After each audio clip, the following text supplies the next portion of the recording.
Monitor ചെയ്ത് ഇവരെ വളരെ സേഫായി സെക്യൂറായിട്ട് ഇവരെ കസ്റ്റഡിയിൽ എടുത്ത് വെച്ചതിന് ശേഷം മാത്രമായിരിക്കും ഈ ഒരു 3 ദിവസമായിട്ട് നടക്കുന്ന ഈ ഒരു വൈഡ് സിസ്റ്റം വർക്ക് ചെയ്യുള്ളൂ.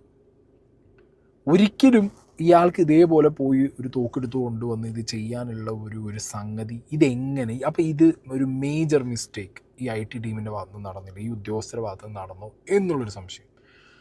IT ടീം റെയ്ഡിന് വരുന്ന സമയത്ത് അവിടെയുള്ള വ്യക്തികൾ പറയുന്നു അതിലൊരു ഓഫീസർ 1-2 ഓഫീസറുടെ കയ്യിൽ ഗണ്ണുണ്ട്, അതെന്തിനു കൊണ്ടുവന്നു, അത് വേറൊരു കോൺസ്പിറസി. അത് ഇവിടെ ഈ കർണാടക സർക്കിളിൽ നിന്ന് കേൾക്കുന്ന ഐറ്റങ്ങളാണ് അതൊക്കെ. അതിനൊക്കെ എത്രത്തോളം ക്ലാരിറ്റി ഉണ്ട് എന്നുള്ളത് വരും ദിവസങ്ങളിലേ നമുക്ക് മനസ്സിലാക്കാൻ പറ്റുള്ളൂ.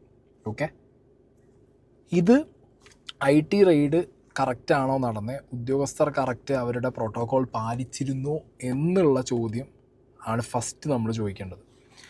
പിന്നൊരു ചോദ്യം വരാനുള്ളത് IT ഉദ്യോഗസ്ഥർ ഇദ്ദേഹം മരണപ്പെട്ടതിന് ശേഷവും അവിടെ റെയ്ഡ് തുടർന്നു എന്നുള്ളൊരു ക്ലെയിമുണ്ട്. അദ്ദേഹത്തിന് പെട്ടെന്ന് ഹോസ്പിറ്റലിൽ എത്തിച്ചില്ല എന്നുള്ളൊരു ക്ലെയിമുണ്ട്. ഇനി എത്തിച്ചാൽ തന്നെ അത് HSRലുള്ള നാരായണ ഹൃദയാലയയിലേക്കാണ് കൊണ്ടുപോയതെന്ന് പറയുന്നുണ്ട്. എനിക്ക് തോന്നുന്നത് ഇദ്ദേഹത്തിൻ്റെ ഓഫീസ് ഉള്ള അശോക് നഗറാണ് ഓഫീസ് എന്ന് പറയുന്നുണ്ട്. അങ്ങനെയാണെന്നുണ്ടെങ്കിൽ അവിടുന്ന് എനിക്ക് തോന്നുന്നത് നിയർ ബൈ ആയിട്ട് പിന്നെയും വരുന്നത് കണ്ണിങ്ങാം റോഡ് അങ്ങനെ ആയിരിക്കും. ഈ HSR വരെ പോകണോ എന്നുള്ളൊരു ചോദ്യം പലരും ചോദിക്കുന്നുണ്ട്. ഡിപ്പെൻസ് ആണ്, അത് കൊണ്ടുപോയ ഓഫീസേഴ്സിന് ചിലപ്പോൾ അറിയുന്നതോ അല്ലെങ്കിൽ അവർ കൊണ്ടുപോയതോ ആയിട്ടുള്ള ഓഫീസേഴ്സാണ് കൊണ്ടുപോയ ഓബിയസ്ലി എന്ന് പറയുന്നുണ്ട്. സോ അങ്ങനെ കൊണ്ടുപോയ സമയത്ത് വന്നതാണോ അതോ അത് വാണ്ടഡ്ലി അത്ര ദൂരത്തുള്ളൊരു ഹോസ്പിറ്റലിലേക്ക് എത്തിച്ചതാണോ എന്നുള്ളൊരു സംശയവും ഇതിനകത്ത് എന്ത് ചെയ്യുന്നുണ്ട്, ഡെഫിനറ്റ്ലി നിലനിൽക്കുന്നുണ്ട്. ഓക്കെ, ഇനിയുള്ള കുറച്ച് കാര്യങ്ങൾ എന്താണെന്ന് വെച്ച് കഴിഞ്ഞാൽ, ഈ വ്യക്തി സ്വയം ഇല്ലാതായതാണ്, വാക്യം ഉപയോഗിക്കുന്നില്ല.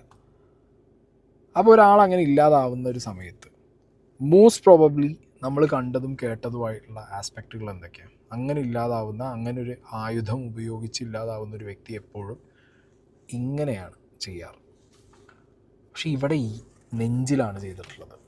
ഓക്കെ, അപ്പോൾ അങ്ങനെ ചെയ്യുമെന്ന് ചോദിച്ചു കഴിഞ്ഞാൽ യെസ്, ഡെഫിനറ്റ്ലി ചെയ്യാൻ ചാൻസ് ഉണ്ട്. എല്ലാവരും ഇപ്പോൾ ഇവിടെ ചെയ്തിട്ട് തന്നെ സ്വയം തീരണമെന്നില്ല, നെഞ്ചിൽ ചെയ്ത് തീരുന്നവരും ഉണ്ട്. മനസ്സിലായോ? അപ്പോൾ അത് അങ്ങനൊരു പോസിബിലിറ്റി വെച്ചിട്ട് അത് ഇവിടെ വേറൊരാൾ എന്നുള്ളൊരു സാധനത്തിലേക്ക് എത്താൻ പറ്റില്ല. കാരണം ഇവിടെയും ചെയ്യുന്നവരുണ്ട്. അത് അപ്പത്തെ ആ മനുഷ്യൻ്റെ മാനസികാവസ്ഥ എന്താണോ അത് വെച്ചിട്ടാണ്. ഇനി നമുക്ക് നോക്കേണ്ട കാര്യങ്ങൾ, GSR എന്ന് പറഞ്ഞ സാധനമുണ്ട്, ഗൺ ഷോട്ട് റെസിഡ്യൂ. ഈ വെടിവെച്ച ആളുടെ കയ്യിൽ